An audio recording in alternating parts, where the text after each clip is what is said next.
Salut tout le monde, nouvelle vidéo, on se retrouve avec Baptiste. Marc, ça va mon poulet? Ça faisait un petit moment. Ouais, c'est vrai. Nouveau tournage aujourd'hui. Ouais, hein. nouveau tournage et grosse voiture en perspective, mythique. Enfin, moi après c'est pas mon dada, donc pour toi c'est vrai que c'est... Bah, les gens connaissent pas trop en fait, là ils ont l'impression que c'est une série 1 classique, mais en fait pas du tout.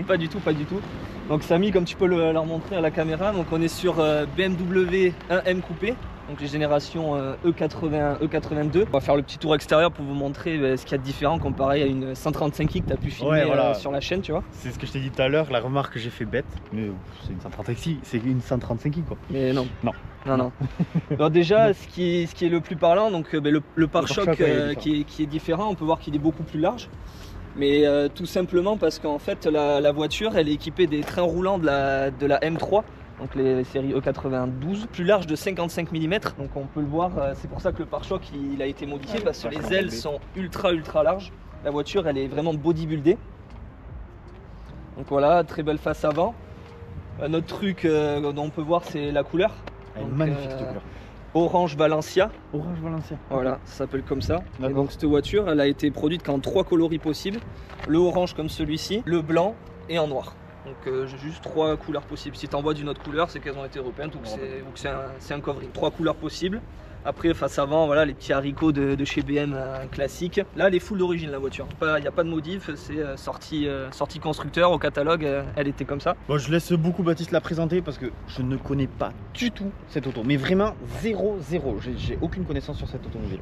Les gens la connaissent pas parce que ce qu'on n'a pas dit c'est que la voiture elle a été produite en seulement 6300 exemplaires.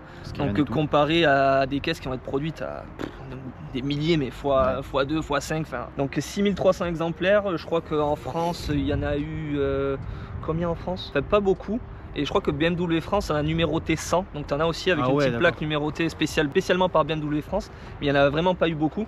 Donc c'est pour ça que les gens en connaissent pas. Et l'année de production, ça a été hyper court. Ça a été de, je crois, mars 2011 jusqu'à juin 2012. Ah oui, d'accord. Donc 2011-2012. Donc série courte. Donc voilà pourquoi il n'y a pas beaucoup d'exemplaires. On n'en voit pas beaucoup. Et parce qu'il y en a aussi qui ont été cartonnés, qui doivent ne plus exister. Parce que de ce que j'ai pu voir, ou même là un petit peu roulé, bon là on l'a juste amené ici sur le tournage, mais c'est réputé pour avoir les fesses qui dandinent un peu. Quoi. Ouais. Faire des 3.6. Voilà. Donc voilà pourquoi c'est pas. Voilà, plein de gens connaissent pas trop cette voiture. Fans BM, les vrais fans BM, ils connaissent vraiment bien. C'est un collector, enfin t'en vois vraiment pas beaucoup. Moi je connaissais le modèle, mais je m'y suis jamais vraiment intéressé. Pour moi c'était juste une 135i un peu bodybuildée. Ouais, voilà. C'est vraiment un truc qui a été fait à part par Motorsport, vraiment un truc différent qui sort de l'ordinaire. Du coup, donc train roulant de M3. Je crois qu'au niveau des suspensions aussi, on est sur pareil du M3 il me semble. Alors excusez-moi, je suis pas propriétaire de cette voiture, donc c'est notre ami Mehdi qui nous la prête. Donc je me suis un peu instruit sur ce véhicule, mais je suis pas un pro, donc calmez-vous les pros de 1M. Merci. Tu vas te faire démonter par teuf. Voilà. Les jantes sont magnifiques. Elles te font penser à quoi ces jantes? La M3 E40 CSL. Voilà. Ouais. Donc c'est les jantes. Non mais alors tu vois, malgré que je...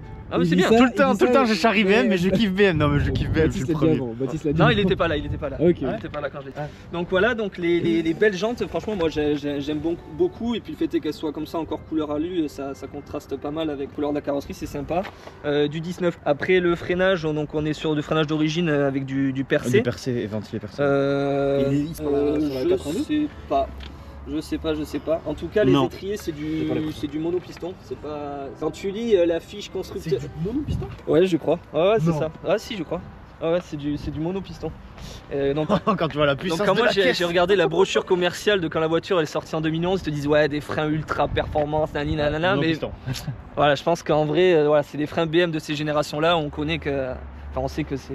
Attends, ouais, j'ai vu Samy. Ouais, on est à l'affût parce qu'on est à côté d'un garage. Là, il y a des petites pépites qui sortent, qui viennent, qui partent. CS, il y a une demi-heure. Ah, bon, là, il y a Clio 2 là. Clio 2. Donc voilà pour les jantes. Ensuite, tu vois, typique des M avec ses ailes là. Donc tu as le petit répartiteur de clignotant. Ça aussi, tu dois connaître, tu dois savoir sur quelle voiture c'est. BM3 de 40. Non, E92. E92, donc les mêmes rétros. 46, mais non, E92. Les mêmes rétros qu'on a pu filmer il n'y a pas longtemps. Pareil chez Mehdi, la vidéo est disponible. Voilà, en gris. Silverstone, elle était. Elle était très belle, elle était très belle. Elle a déjà été vendue ou il se l'est gardée pour lui alors? Bon, elle est plus là, hein, ça y est, je crois. De toute façon, chez Mehdi, les voitures, avant qu'on sorte les vidéos, les voitures elles sont vendues. Elles sont vendues, on n'a même pas le temps de les monter au final. Donc après, voilà, je connais pas tous les détails des 135i, mais je pense qu'il y a des petites arêtes en plus. Je sais pas, toi qui en as filmé. Celle-là sur Cédric, elle y est cette arête. Ouais, je sais pas. Je sais que ce truc galbé, bon, pas du tout. Ah non, ça non. C'est sûr que le galbe avait les bas de les caisse, galbes, machin. non, ce que je kiffe, c'est l'antenne requin. Antenne requin, classique. C'est vraiment classe. Et là, gros changement par rapport à une 735i. 4 sorties. Ouais, donc les 4 flûtes avec le petit diffuseur un peu gris-noir là. Donc comme vous pouvez le remarquer aussi, mais là il n'y a pas marqué 135i, là il n'y a rien. Voilà. Il y a juste le logo M, pour ceux qui ne savent pas. Et il n'y a pas le 1M. Parce que de ce que j'ai compris, ça c'est le peu de choses que je sais, c'est pas une pure M comme une M3 ou M4 ou autre, c'est un dérivé de chez BM, si j'ai bien compris. Et c'est pour ça qu'elle n'est pas... elle n'a pas le label M1 par exemple. Ben, c'est ce que j'avais lu. M1 déjà, c'est pas possible qu'ils le mettent vu que la M1 elle existe déjà. Oui, mais ça aurait pu être. Et la voiture n'a rien à voir avec une M1 d'une autre génération. Ça aurait pu être une M1, tu vois, ça aurait dû série 1M, tu vois. Ouais, là non, ils ont appelé M1. Après, enfin, c'est vraiment une voiture faite 100% par motor sport. Après, c'est un Frankenstein. Ouais. Voilà, c'est un Frankenstein. Parce que elle reprend plein de pièces d'un peu toutes les M. Et voilà. Et je crois que c'est pour ça qu'ils l'ont pas appelé M1. Ouais, bon, je crois que c'est juste pour ça. À vérifier. Moi, je pense surtout que la M1 existait déjà, ça n'a rien à voir avec une M1 de l'époque. Tandis que toi, les M3, malgré qu'il y a plusieurs générations, ça se ressemble. Là, ça n'a rien à voir avec une M1 des années je sais pas combien. Là. Ouais. Ouais, quoique après ça se ressemble, mais tu regardes les M3, E30, E36, ça sont en 3 portes. Ouais, je sais pas, ça écoute, il n'y a que BM. Les nouvelles maintenant elles sont en 5, tu vois. Je sais pas, franchement c'est. Donc là la petite malle avec le petit béquet. Alors la malle on dirait qu'elle est un peu en ducktail léger. Je sais pas si c'est un effet ou si c'est. J'ai l'impression. Voilà, très sympa, c'est sobre, simple. Le logo je sais pas si c'est d'origine, je sais pas si elle sortait avec un logo M comme ça. Normalement oui. C'est d'origine. C'est le peu de choses que je sais. Les feux. Ouais, les feux, les beaux petits feux. Et là ce qui est stylé vraiment c'est quand tu vois l'arrière avec le pneu là qui dépasse là il n'y a pas de cale, c'est d'origine. Tu vois les gros boudins qui dépassent, t'as capté que c'est un truc un peu différent. Donc voilà pour un petit peu l'extérieur. Tu veux qu'on ouvre le moteur? Ouais, on enchaîne sur l'intérieur si tu veux. Comme tu veux, le moteur a des choses à dire et l'intérieur a des choses à dire aussi. Et allez, on se fait l'intérieur après on fait le moteur. C'est parti. Bon, déjà, il y a une bonne nouvelle. Ça ouais. Boîte manu déjà. Donc elle existe seulement en boîte manuelle cette voiture. Ouais. Donc au moins il n'y a pas de... Il n'y a pas de débat. Voilà, boîte manuelle. On va retrouver le petit pommeau M. Je crois que c'est ton papa qui avait ce. Ouais, c'est exactement le même que je lui avais acheté, sauf que lui c'est une boîte 5 donc il n'y avait pas la 6ème vitesse. Ouais. Mais ces petits pommeaux là courent, franchement, il y a vraiment un bon feeling. J'ai l'impression vraiment de conduire une ancienne voiture mais avec un petit peu des trucs modernes. C'est vraiment atypique. Et ouais, le petit feeling au niveau de ce pommeau là qui est très beau là en cuir, très sympa avec le petit. Ouais. Donc comparé à une 135i, d'origine on a l'Alcantara un petit peu partout là. Ouais, avec surpiqûre orange qui du coup rappelle la couleur de la carrosserie, c'est sympa. Parce que les gens des fois se demandent pourquoi il y a du orange quand la voiture elle est noire ou elle est blanche. Bah, voilà, au moins là tu as capté qu'elle existe aussi en orange, donc les surpiqûres ils sont pas dit alors on va mettre du vert ou du... alors que voilà, ça reste... Alors que là, il y a du orange. Là on retrouve un peu de vert. Donc là c'est les petits surpiqûres couleur motorsport, donc bleu, rouge... Enfin les deux nuances de bleu. Ouais. Donc le gros volant, 3 branches typique BM avec voilà, le petit logo. Bon, ça fait un petit peu plastique, mais cette voiture elle est plus propre qu'une 135i. Ouais, mais de toute façon cette voiture elle est pas faite pour être chic ou quoi. C'est vraiment une voiture de puriste pour aller kiffer. Ouais, parce que même les poignées de porte, tu vois, elles sont en Alcantara. Non, franchement, ils ont fait plus d'efforts sur celle-là que sur une 135i. Ouais, donc du coup souffler de pompe de vitesse en Alcantara. Les poignées de porte. La garniture. De garniture. Les garnitures là de table de bord ici. Bon là c'est du plastique. Ouais, mais ça reste du plastique pas dur, tu sais, c'est pas du plastique bizarre là. Ouais, chez Renault. C'est comme on connaît chez BM quoi de ces années là. Et après, sinon voilà, après les petits seuils de porte siglés M. Le petit repose-pied en alu avec le logo M. Le contour. On va voir après. Petit contour siglé M. Et avec les aiguilles en orange. Ouais, orange rouge, bah comme les voitures une voiture 2011 de toute façon. La casquette aussi en Alcantara. En Alcantara avec les surpiqûres aussi. Non, franchement, il y a eu un petit ordinateur de bord. Je sais pas si l'ordinateur de bord il est de série ou si. Enfin, j'ai regardé la brochure commerciale, il y a quasiment que dalle d'options. C'était surtout un peu de multimédia, je crois, les options. Mais t'avais pas de possibilité de jantes, etc. Au moment où elle est sortie. Du coup, je sais pas si elles ont toutes le GPS ou pas. Après, utilité des jantes, honnêtement, quand tu vois que c'est des jantes. Oui, non, mais voilà, des fois, des voitures, t'as une possibilité de jantes en 18 et en 19. Bon, là, il n'y a pas de choix possible. Et après, autre petit détail, là, c'est sur les appuis-têtes, là. Tu peux voir, t'as le petit logo M aussi. Qui a été. Fondu, je sais pas comment on fait ça. Et puis les sièges confort, on va dire. Parce que je crois qu'en aftermarket plus tard ils ont sorti des baquets qui coûtent très très cher, mais d'origine voilà, elle était comme ça quoi. Ça, ce qui est sympa, c'est qu'ils le font toujours même sur les récentes. Ouais. Ah ouais.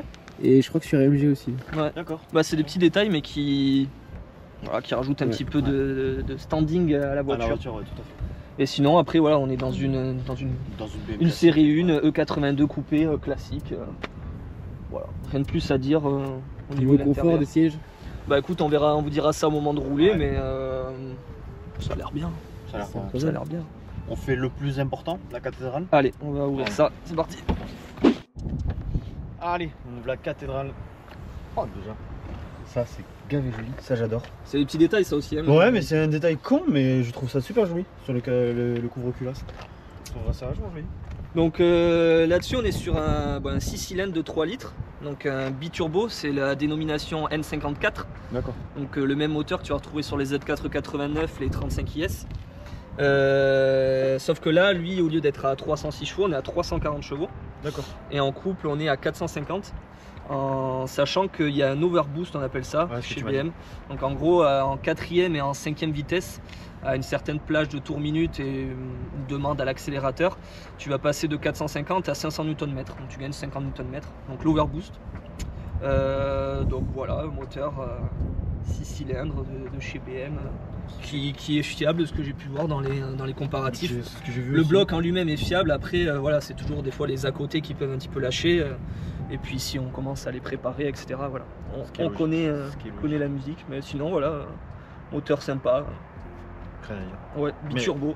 Très beau. Franchement, comme il est foutu. Ouais, non, il y a eu un effort de fait, tu vois. C'est joli. C'est joli. Franchement, c'est joli. Même le boîte à air. Écoute, là, il est 100% d'origine, la voiture.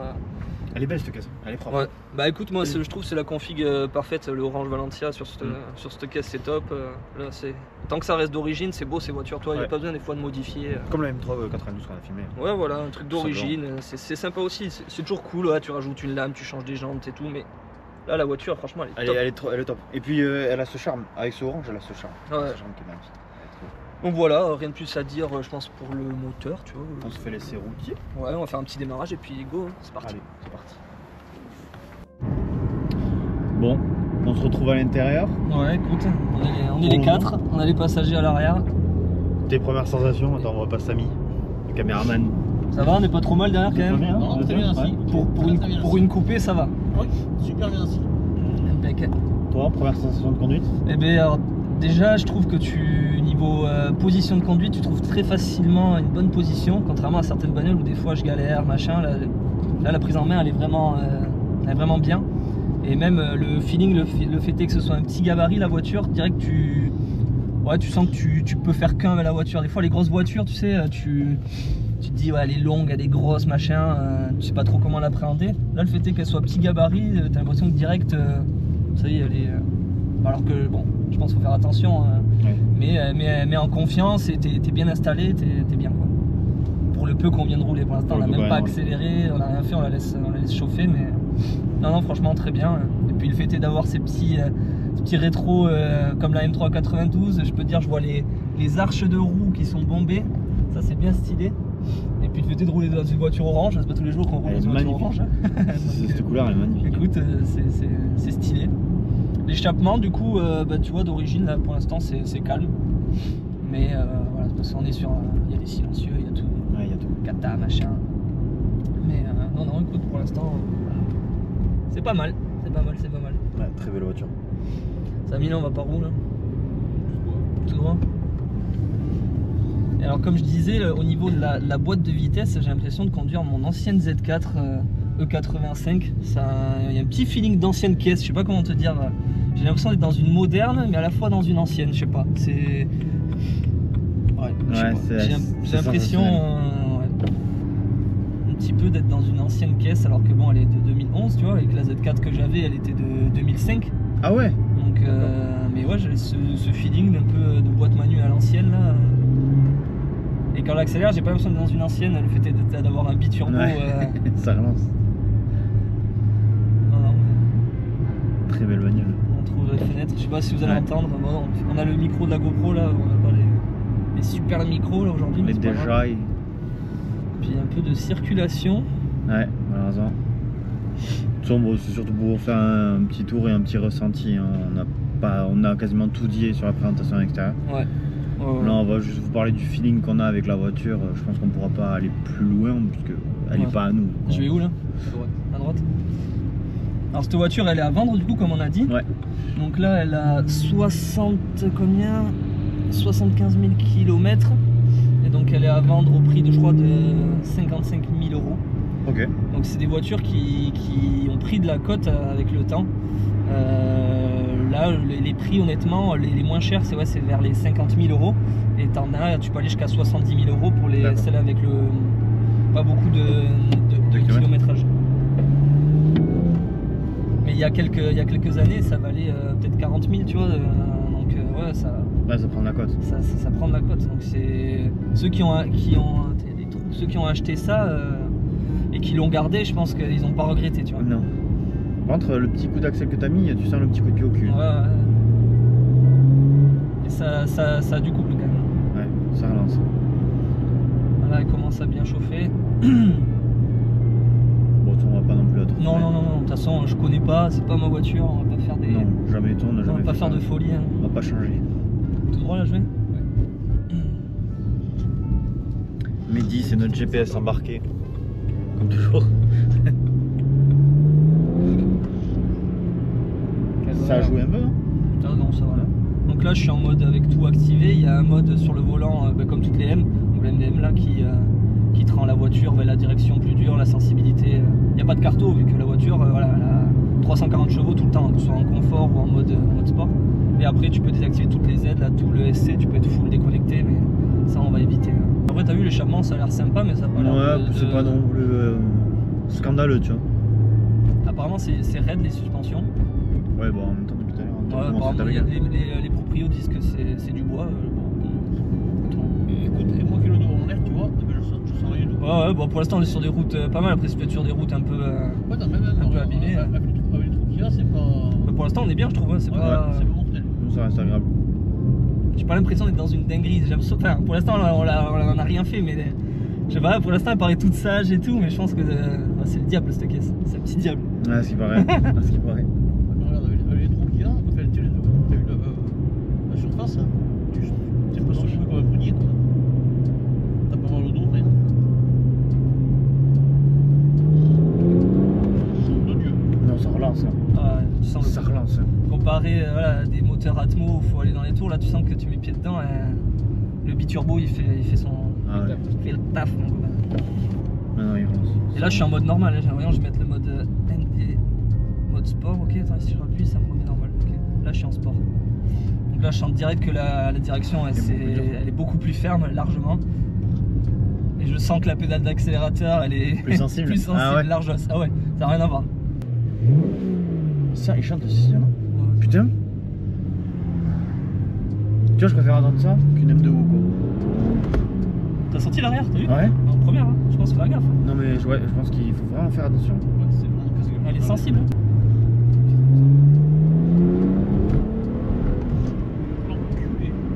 Ça marche, hein. Ça lance. Là j'ai fait progressif, j'ai pas mis c'est Ouais, un peu mais raide quand même. Là je continue très tout droit, raide. encore un peu. J'ai pas mis un pied dedans, tu vois, là j'ai fait du seconde progressif, ça a de la longe, hein, ça. Ouais. Bon, ça met des coups de pied au cul. Ah, puis après tu te remets en 3 et tout, non ça reste. C'est le diable j'ai l'impression. t'es- Ah ouais, c'est démoniaque. Hein. Di, di, di, di. Hop, tu te remets. On entend les turbos Ouais. là qui déchargent là. C'est démoniaque. Franchement. Je comprends maintenant pourquoi les mecs kiffent cette caisse. Ah, ben là t'as. Alors, je te dis, c'est vraiment une caisse de fou. Ah ouais, Ouais, là franchement. t'as un collector qui a peu d'exemplaires, il y a une gueule, mais c'est terrible avec ses pare-chocs, ses hanches. T'as des pièces issues de super bonnes pièces de M3. J'ai pu essayer M3 E90 sur circuit. Et il y a un peu le même ressenti en fait. Ouais. Niveau conduite et tout, niveau confort, c'est à peu près pareil. Et je sais qu'en glisse, une M3, elle se pose comme sur des rails. Et là j'ai l'impression que c'est un peu pareil, comme si tu mettais en glisse, elle allait faire exactement pareil. Ah ouais. Je pense avec les trains roulants, etc. Bah ouais, ça doit le faire. Non, ça doit ouater. Ouais. Je vais faire demi-tour. Sacré bagnole. Non, franchement, vraiment content de conduire, c'est quand même un mythe un petit peu de chez BM, tu vois. Et de se rendre compte de ce que c'est un petit peu, c'est vraiment sympa. Ces clignot, je m'y ferai jamais.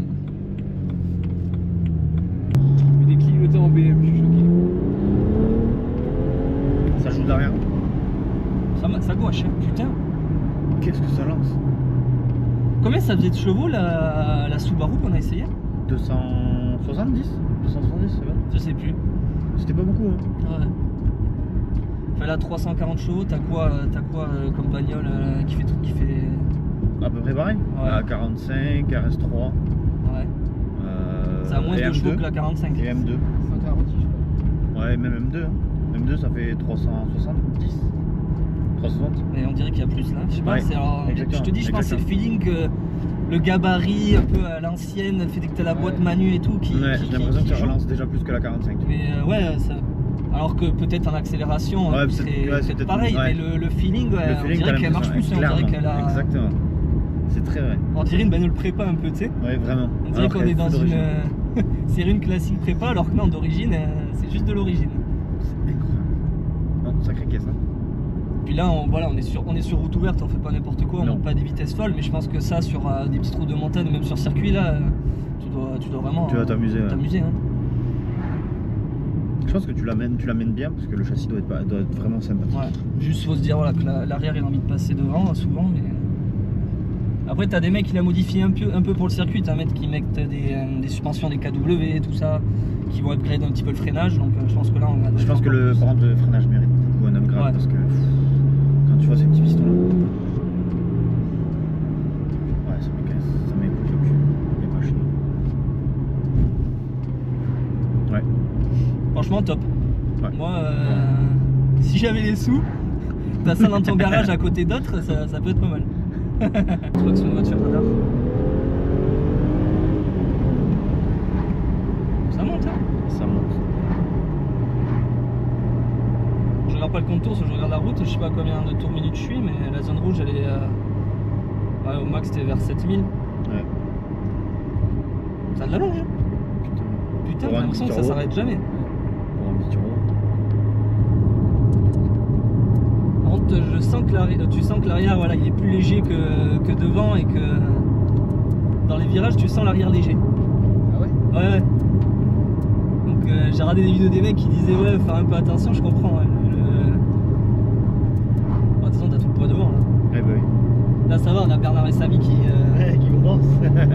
Toi je suis en 4, ça a du couple. Mais ça a du coup parce que moi j'ai pu conduire une M3 46 et Ah, mais là, c'est à les toi. Dodan je les prenais en 3. Ça a gavé de coups. Ouais. Là en conso moyenne il y a marqué 10 litres 6. Ouais, donc ça va, ça reste raisonnable quand même. Ça consomme autant que la Mégane à Samy. C'est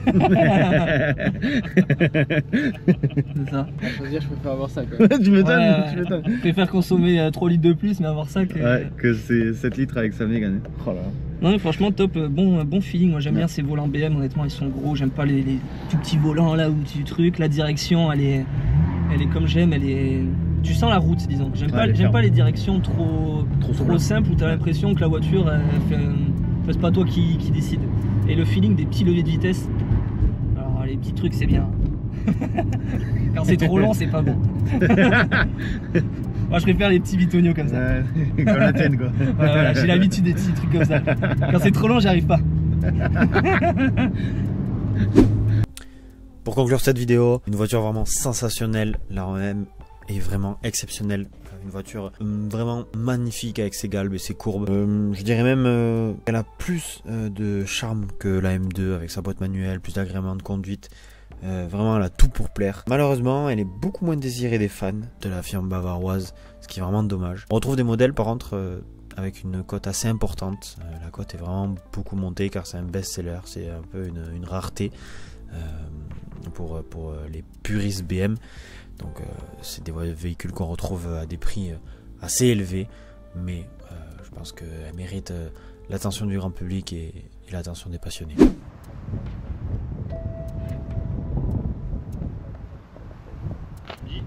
Vas-y.